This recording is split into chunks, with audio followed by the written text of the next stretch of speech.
Welcome to the Wander Mode podcast, where we celebrate the fearless spirit of women embracing life's wanderings.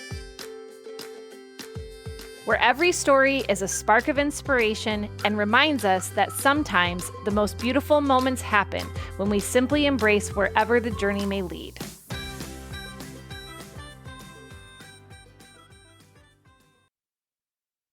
This conversation is for you if you feel like you are the type that is a little bit of a wanderer at heart, because the conversation that Elizabeth and I have today is all about this life journey that has taken her through so many different experiences, whether that was moving away for the first time during college, to working at a shelter for the unhoused, to deciding to move her entire family to Madrid, Spain, to becoming a published author. Her life has definitely taken some twists and turns, but it was a real fascinating conversation, especially coming from the perspective of when we choose to be brave enough and go after the things that we might even have just like a little inkling to do, there is so much life and discovery and love to be had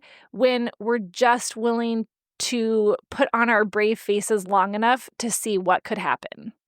So Elizabeth, thank you so much for chatting with me today. I'm really looking forward to it. And let's start with what's going on in life for you right in this moment. Yesterday was my birthday, so I'm still kind of in that space. It was a really great day. My birthday's September 3rd, so it's the beginning of September, but I feel like it's the beginning of fall, so it always feels like the new year for me, but it's more of a reflective time than even December to January is for me.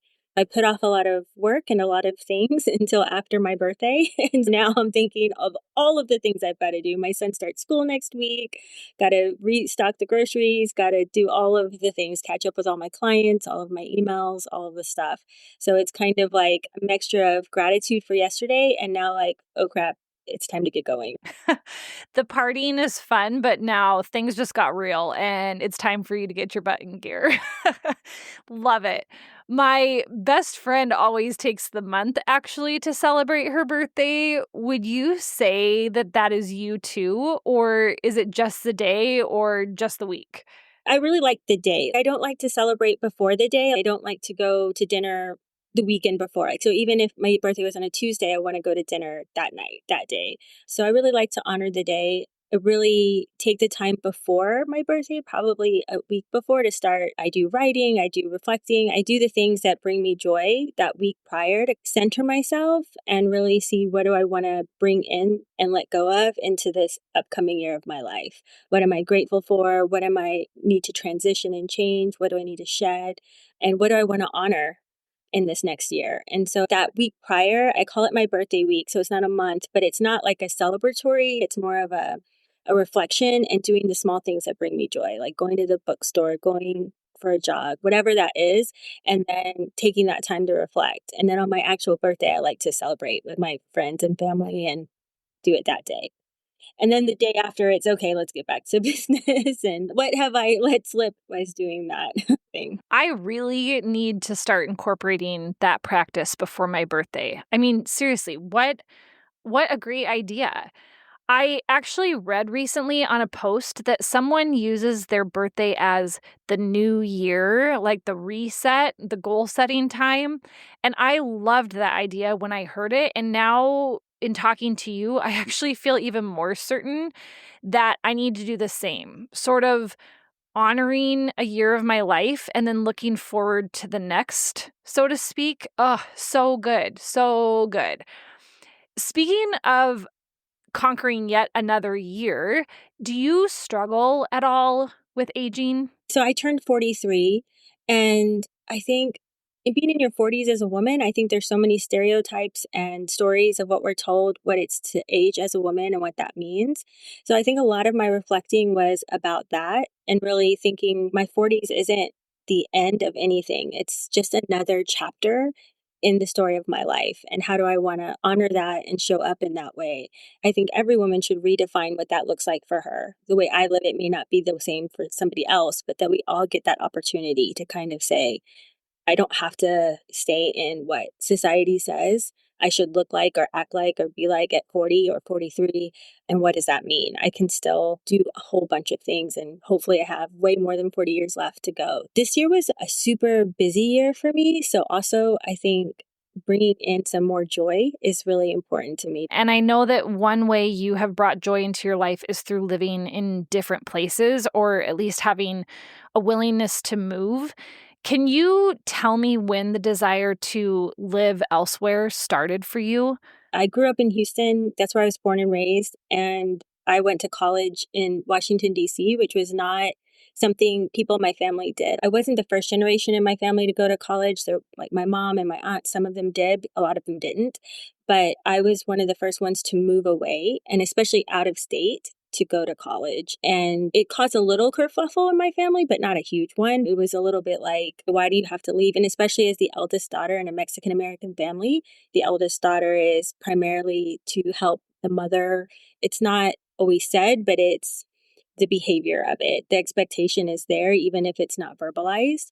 That was probably the first time I said, no, I really want to see something else besides where I'm from. I was always a big reader, and that's how I traveled, was through books all my life. But then I wanted to actually be able to go and see something else, experience different cultures. And it's just Washington, D.C. But for me, going from Texas to DC, it was a big thing. I really relate to this. When I graduated from high school, I moved to Alaska, and my mom really struggled. Like, dropped me off and disappeared for a day on my dad so that she could process me leaving and living in another state kind of struggle. And looking back, I was mostly excited and unaware, I think, of the struggle that my mom or others had with my decision.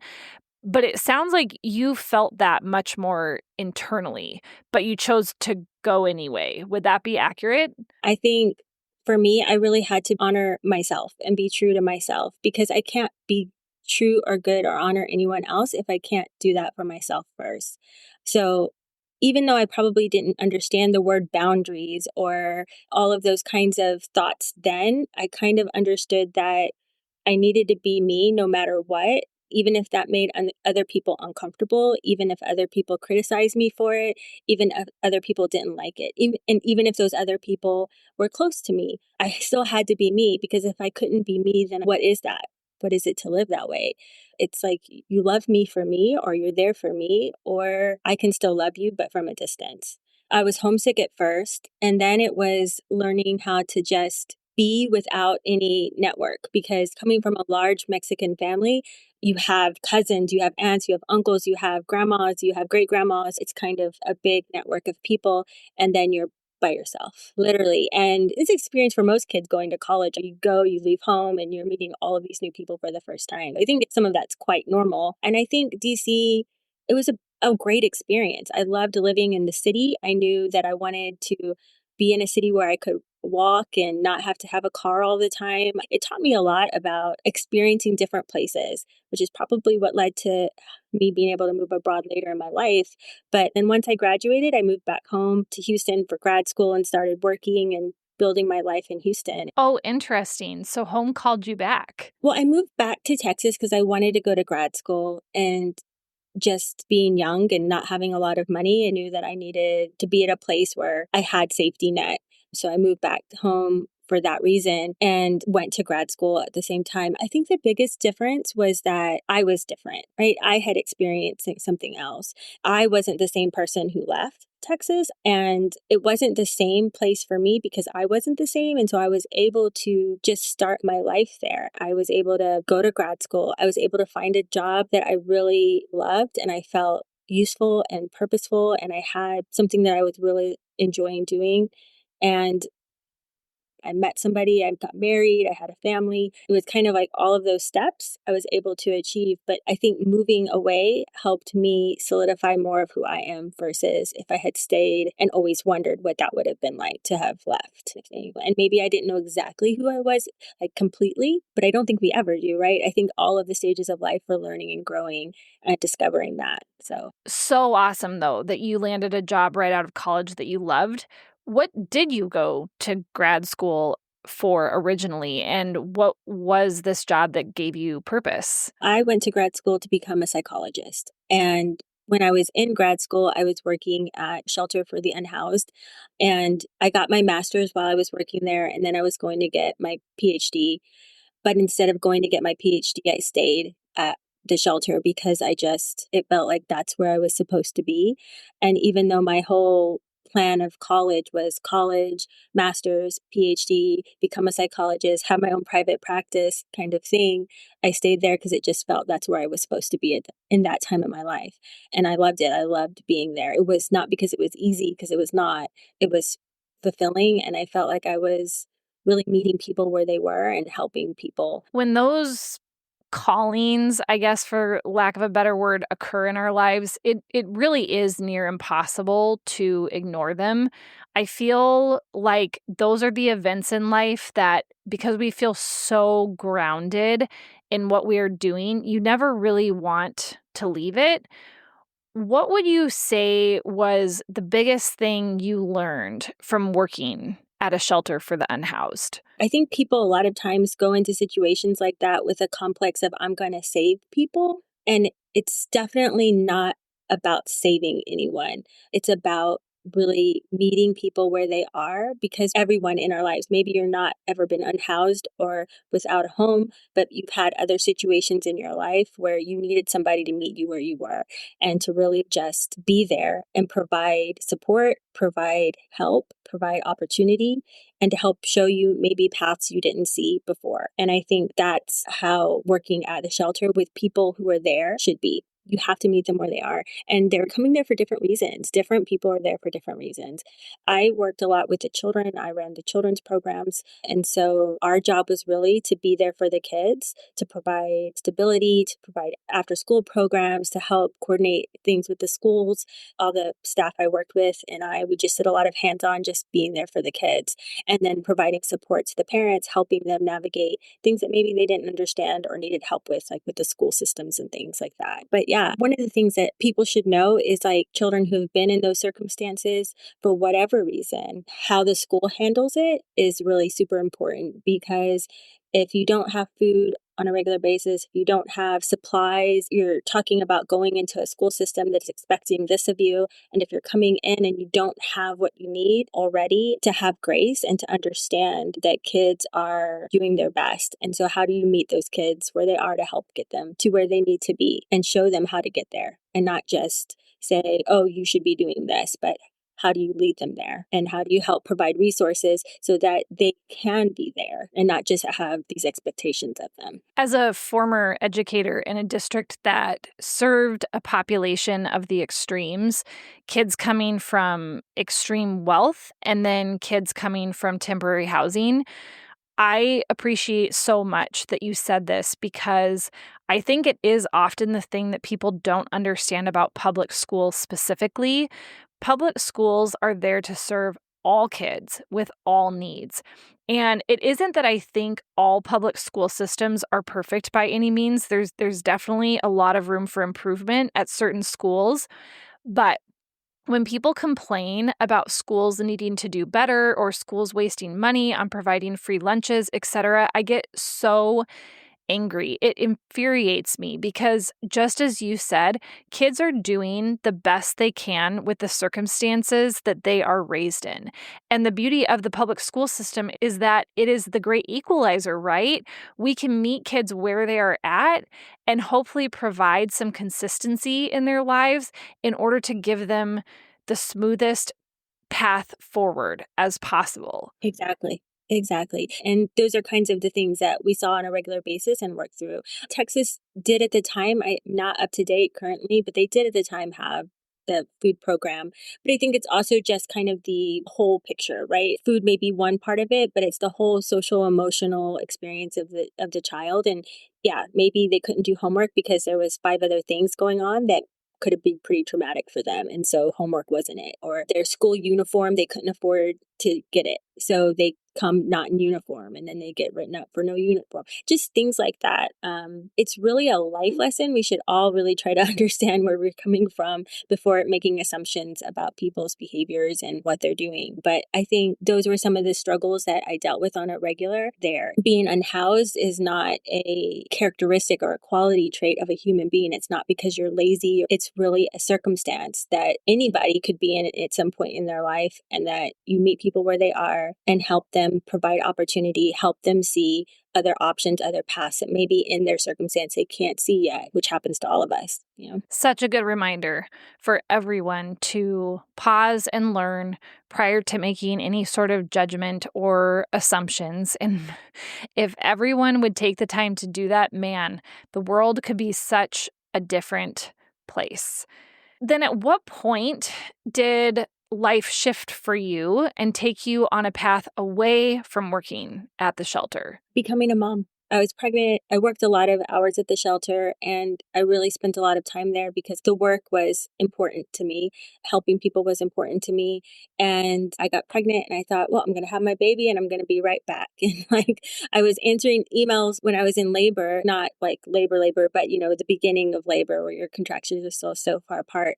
And I remember my doula saying, get off of the email. She made my husband take the email off because I was just, well, I need to answer this one last. I was kind of that way. So I thought I'd have him as soon as my maternity was over. I'd be back doing exactly what I was always doing, but it changed. Like I said, I worked with the children primarily, and every child I worked with became my child. It was like I could only see my child's face in every child, and it didn't give me the distance I needed to be able to do the work I had always done. And there was that part. And then there was the part that I didn't realize that I would really want to be home with my son, that especially those early years, I just wanted to be home with him and be the person there. Like my mother was there to help me. I had good support system, but I wanted to be the person. So it was kind of both of these things that said, okay, it's time to leave. I did stay there for a little bit part-time. This part-time position was a blessing because it allowed me to transition and to really think about the business I was going to start, which I didn't know I was going to start a business, but I knew that I couldn't work at the shelter anymore. For me, that wasn't the right thing anymore. But I also knew I didn't know what to do next. And so that transition period of being able to work part-time kind of let me figure it out. And that's when I started my first business, which was a subscription box for children, but it was really for families. And they were all organized around some social emotional component, whether it was kindness or bravery or what's being a real superhero, what are those qualities look like. And I would partner with authors, so we would put children's books in there, and then I'd partner with other small businesses, so all of the activities helped the child with whatever theme it was. And then there was a nonprofit for each box. One of the activities had the child and the family together do something that was giving back to whatever nonprofit it was. Like our very first one, we partnered with a nonprofit called Souls for Souls. And so the children all were to donate a pair of their shoes to this organization at the end. And we had the shipping label and all of that. So they had all of these activities about kindness and learning about this. And then they had the fun stuff that they got to do, but then they had the part that taught them how to give back to the community in some way. So that was kind of my brainchild. It was kind of my second baby at that point. So that was my first entree into the business world, or owning my own business. Yeah. It fascinates me how entrepreneurs come up with their ideas.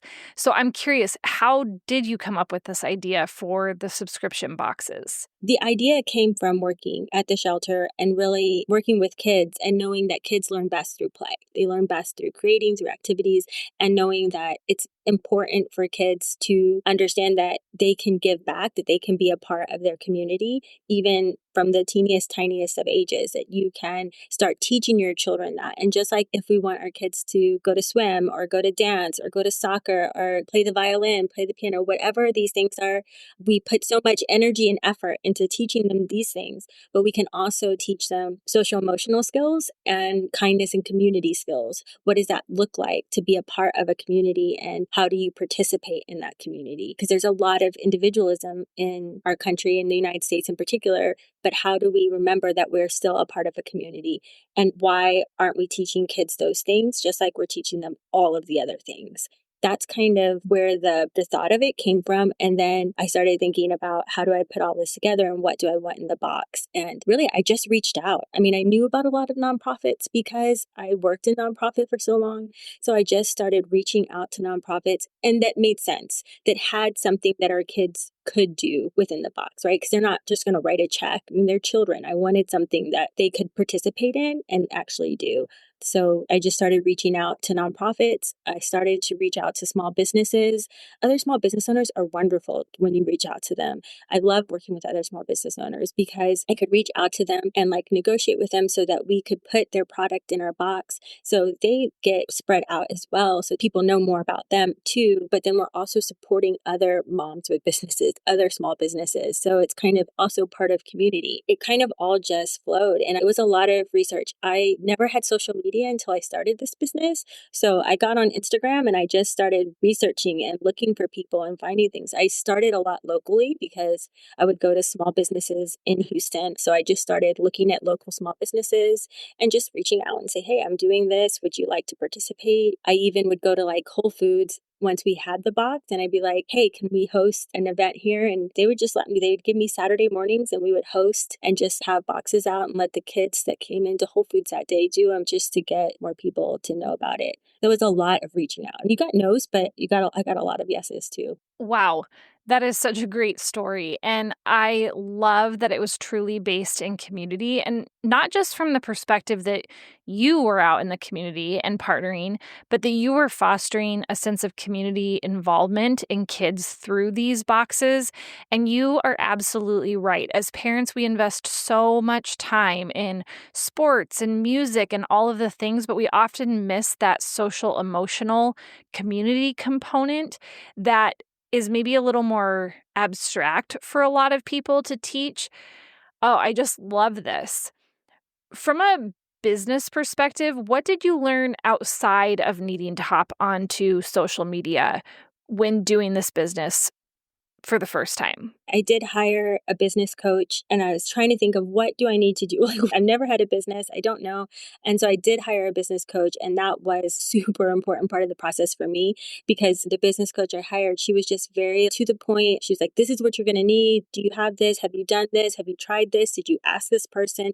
And we had 2 weekly calls, like one with her personally and then one with a group of other women that she was working with. And both of those types of calls just helped, because they kept you on track, they kept you motivated, and they helped you think of things that as a novice business owner, I may not have thought of on my own. So I think that was also a very pivotal part of starting the first business. And I knew I needed that help, but also being loving school, I was like, teach me. I want to learn.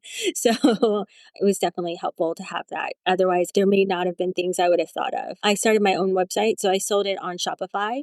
I didn't do Etsy. We researched a lot of different platforms at the time, and Shopify just made the most sense for being a subscription and what we needed it to do, shipping and all of the things. And so that's where we sold. And then I did a lot of in-person events. So I did fairs and markets, and I did Whole Foods. I did other local stores. We pitched the media. So we were on a couple of news shows, that kind of thing. So yeah, it was just whatever we could put together to get in front of people. I had a great group of mom friends, so they all were so supportive. So their kids were in all of the original photo shoots, and they told their other mom friends. So that was a great support system to have too, to have such a good group of mom friends. All of our children were born within a month of each other because we all had the same doula. She connected us all. So I think that was also a really important part too for me at the time. And somewhere in the middle of building this business, you moved, right? I think we had the subscription about business for 3 years. And after the first year of having it, my whole family and I moved from Texas to Madrid, Spain.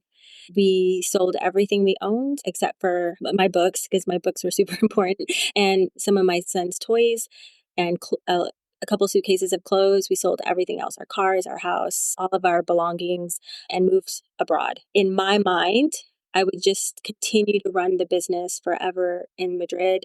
It would just keep growing and I would be able to do that. But the reality was that it was harder because the box is so community based and I wasn't in the same community anymore. And moving, I didn't realize how important that part was going to be for the box. I couldn't go to local markets. I couldn't walk up to the store. I couldn't go to any just local place and be a part of the market or try to pitch the box or do those kinds of things anymore because I was so far away. Also, I was still bootstrapping it. I mean, I didn't have a warehouse putting all of these things together. I was doing it when I was there. So I had to find somebody else to do it. And there was just a lot of technical things. And just being so far away, I couldn't grow it. That must have been so hard to let go of that because, as you said, it was your other baby. There must have been a pretty good reason then to go to Spain and give all of that up. So my brother had lived in Spain for 2, 3 years before we moved to Spain. When he graduated college, he wanted to do something different. So he went to Spain to teach English and he loved it. He really loved it. He was like, come and visit me, come and visit me, come and visit me. I'm like, I've got a kid. I got this. I can't come to Spain right now. Eventually, my husband and I both knew we wanted to leave Texas. We wanted to move out of Texas for a lot of different reasons. And we wanted to travel more with our son. And we wanted to show him just more things than maybe we saw when we were younger. And we wanted to do a different type of lifestyle. We didn't want it to be so consumer based where we just consume, and not experience. We wanted to change our lifestyle to a more experience-based lifestyle, if that makes sense. I have an old Instagram post from when all of this was actually happening in real time where I talked about I was going to get something from my kitchen cabinet and I couldn't get to it because I had so many vases. And I was like, why do I have so many vases? Like, am I entertaining the queen? Like, I don't need all of this. And it was one of those moments. And my husband and I had just watched the minimalism documentary on Netflix. And so it was like a combination of like, I don't need all of this. And if I'm not going on a trip because I have 75 vases for who knows what reason, like this is nuts. So it was kind of that combined with we had always wanted to move and we didn't know where. And we just kind of like, well, let's go visit my brother. Let's see what it's like. So we had planned this trip and we visited him for maybe 3 weeks and we traveled a little bit. But while we were here, my mom came with us and we were all at dinner and we all looked at each other like, well, are we going to do this or what? And we were like, all right, let's do it. So we came back from the trip and we started our visa paperwork and it was like June 2017 and we moved in October 2017. So it was a very slow burn to a quick flame kind of thing. It was an inexpensive place to move as far as anywhere else in the United States that we would have wanted to live. It was more affordable for us. My brother was already established here and my mom was willing to come too. So it was kind of like we would have our own little nucleus here. And so we decided to do it and try it, see what would happen. Wowza. That is some serious bravery. I mean, moving houses or cities or even states can take courage sometimes. We we often get teased by our friends for moving too much. Our pattern so far has been every few years, but we're just normally moving within, I don't know, maybe a 20-mile radius of the original house that we were in. But to go to a completely different country and start from nothing, seriously, have you found that you like moving? I don't like to move a lot, actually. I realized that about myself. When we had to change apartments, even from our first apartment in Madrid to our second apartment, I was like, man, packing and unpacking boxes is not my jam. I like to be in one home, I guess. But the big move was, I think we saw a different lifestyle for us that would work for our family. And it's not for every family, it's not for every person. But for us, it's kind of what we saw we wanted, how we wanted to live. We didn't want to drive anymore. In Texas, you drive everywhere all the time. Not sitting in I-10 traffic is like one of the greatest joys of my life. And it's silly, but it's kind of true. And I just love, I can walk anywhere I want. It's nice. It's just a different lifestyle. And that's what we really wanted. It doesn't mean it wasn't hard or that there's not been a ton of challenges along the way. Being abroad is tough. And I mean, I think when we decided, my husband had a little bit more of an idea because he had lived in both France and Japan before we had met. So he's kind of lived abroad before. So he kind of knew. But for me, my biggest move was DC at that time. And so I didn't really understand all of the emotions that would come along with it. Even though I come from a Mexican American family, most of my family doesn't speak Spanish. So I'm not fluent in Spanish. And so there's a lot of challenges that came with it. But like a lot of the other friends that I've met here that are either from maybe the UK or from the US, there's going to be challenges wherever you live. It's what challenges do you want? And is it the right place for you to live? Because it's not the right place for everybody to live, but Houston wasn't necessarily the right place for us to live either anymore. But Houston's a great place for a lot of people. So you're going to have challenges wherever you are. What are the challenges you want? And is it the right fit for you and your family? I get that. The need to choose what is right for your family. And the reality is, too, that changes depending on the stage that you're in as a family. What your family needs prior to kids or with kids at different ages, it is always changing. Going back to something that you said earlier in the podcast, you said you always explored through books, and you're now really getting to live this life that you had always imagined while reading. And you find yourself in Spain now, and you had to let go of that subscription box business. What are you doing now, or what are you hoping to do? I read a lot and write a lot. But I've been published for my poetry, but I write a lot of short stories and poetry. But it's really just a lot of reflection for me. It's pieces that I feel connected to.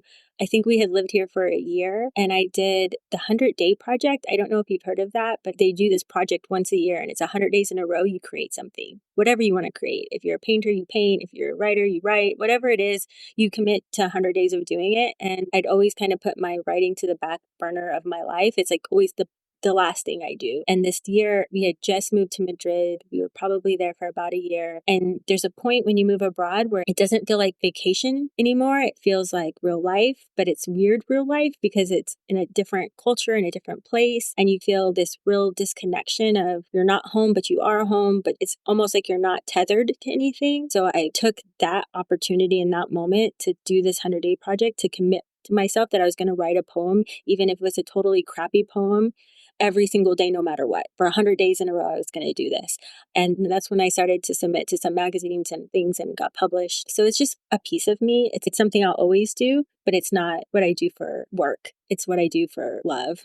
Submitting to magazines and getting published does not bring in like an income, but I wanted my work out there. I wanted to put it out into the world because I have a lot of things I write, but I don't always put everything out into the world. It was a good experience for me to do that. And I'll probably do it again at some point, but it's not ever going to be my bread and butter income kind of thing. I love the idea of that challenge. And I am truly so happy for you that you have found an outlet that allows you to reflect and process the world. I know that this podcast has been very much that avenue for myself. Would you be willing to share a poem on the podcast? I can share one that I had published. A lot of my poetry is about racism or some of those experiences. And so this book, written all by Latinx women and men, I can share that one if you want. Yes, I would love for you to share that one. The title is called Buried. Heavy, lungs filled with air, but unable to release. Bricks not tied to your feet, stacked bit by bit on your shoulders as you sink deeper into the ground. How else will they build the wall but on top of you? And from underneath the earth, you look up to see less and less blue sky. The dirt and mud and clay, they coat you, thick, damp, cool, remaking you. They will pat themselves on the back, will say it wasn't intentional or even personal, and most certainly not racist. A simple byproduct of what needed to happen. You know, for the economy, for security, for states' rights, for a way of life, for lower taxes, or maybe they are illegal, or MS-13 and all of that. Till that morning in May, when arms stretched beyond the possible, fingers sprout through cracks, break through concrete, rupture bricks, and a little girl, her long black braided hair, plucks you up and blows. You are the million wishes and the roots of who she is. And now you travel below the surface and through the air. Every weed I see is a reminder that brick by brick you can bury me, but never shatter my lungs or break my wings. Thank you for sharing that. That is beautiful, truly powerful, and truly words that need to be spoken and heard with all that is going on right now in our country with immigration.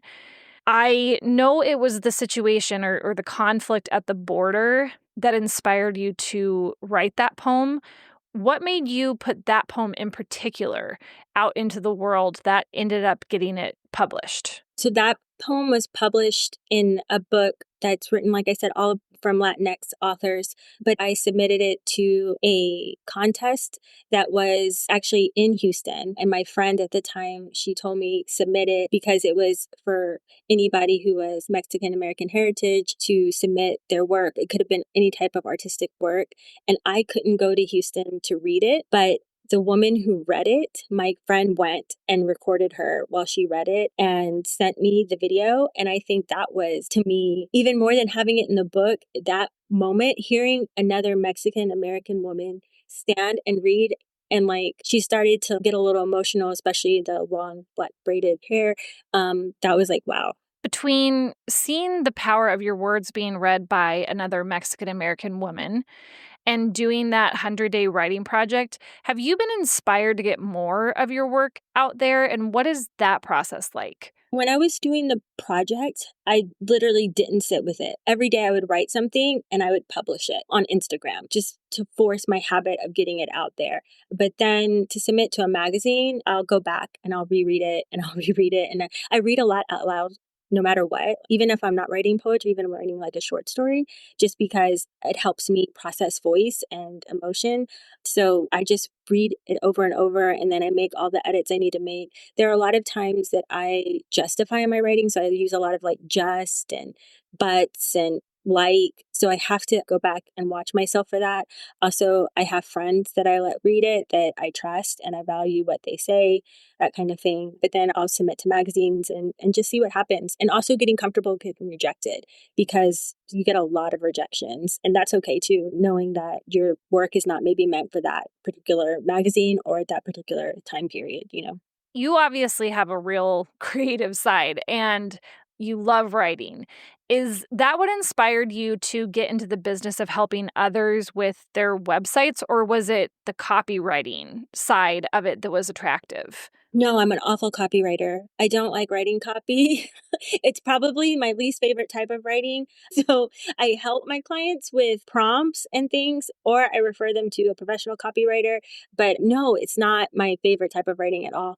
I like hooks and things like that. I could be so much better at, but it's not where my heart lies in writing. I really like the design aspect of web design. I like coding, I like designing, and that all came naturally from starting my first business. I had a WordPress site and a Shopify site that I learned how to design and code in.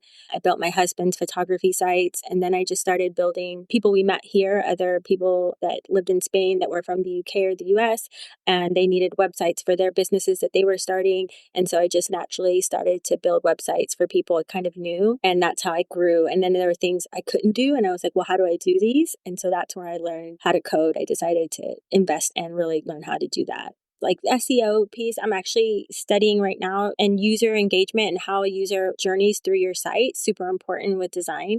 All of that, I love that part. But the actual copywriting is not necessarily my jam. I follow a lot of copywriters and I love to see what they put out. I love to see what they say about copywriting. It's so weird. It's just my brain doesn't write in that way. And so I love to learn from them and see what they say, but I would never claim to be a good copywriter. Oh my gosh. I have to laugh because I built my website from scratch. And originally, I thought copywriting was just, like the laws behind writing, sort of how to avoid plagiarism, so to speak. And now I understand that all the words on a website, in your emails, and more is all called copy. And there is this whole world behind building a business that I just didn't know. And there is a reason that it is a good idea to pay professionals that know what they're doing. Yeah, I know. It really is. And there's so many, like I said, talented ones, and it's not just your basic salesy kind of stuff. They really try to attract, because I think in web design, it's super important. You're not for everyone, and that's okay. And I was working with a therapist and an event planning company at the same time, and the vibes that they wanted to give off were two totally different vibes. The feelings they wanted people to have when they came to their website. As a therapist, you want it to feel calm and nurturing. As an event planning company, you want it to pop, you want to feel energy. And so being able to do that with design and strategy and having the user understand and feel those things when they come to your site, but then being able to do that with words as a copywriter is also such an important part of that. But that's what I love about it, because it's as different as the people are. I'm probably going to post this reel later this week, but I just did 3 different authors' websites. And they're completely different websites, and they have completely different goals. You need to know what's the goal of your website, because you need to understand the goals of your business. And then what are the user goals? What do you want them to do when they come to your site, and how do you want them to feel? But that's what I love. That's the creative part of it for me, is that I get to meet cool business owners that really love what they do, tell me about it, and then I can translate that in their design. So cool. And a much needed skill for new entrepreneurs like me to hire out because we don't know what we're doing, but at the same time, we want to grow a successful business. Well, Elizabeth, I will be sure to attach your socials and your website to the show notes so listeners can find you. And I so appreciate you coming onto the podcast and sharing your story with me today. Thank you so much for having me. It was great being on and talking to you. You made it very easy and comfortable. So thank you. Thanks for wandering with me today. If you were inspired by this episode and think it would ignite a spark in a friend, don't hesitate to share. And if you're craving more from the Wander Mode community, hop on over to Instagram at WanderModeCo. Meet you in the next episode, and until then, wander on.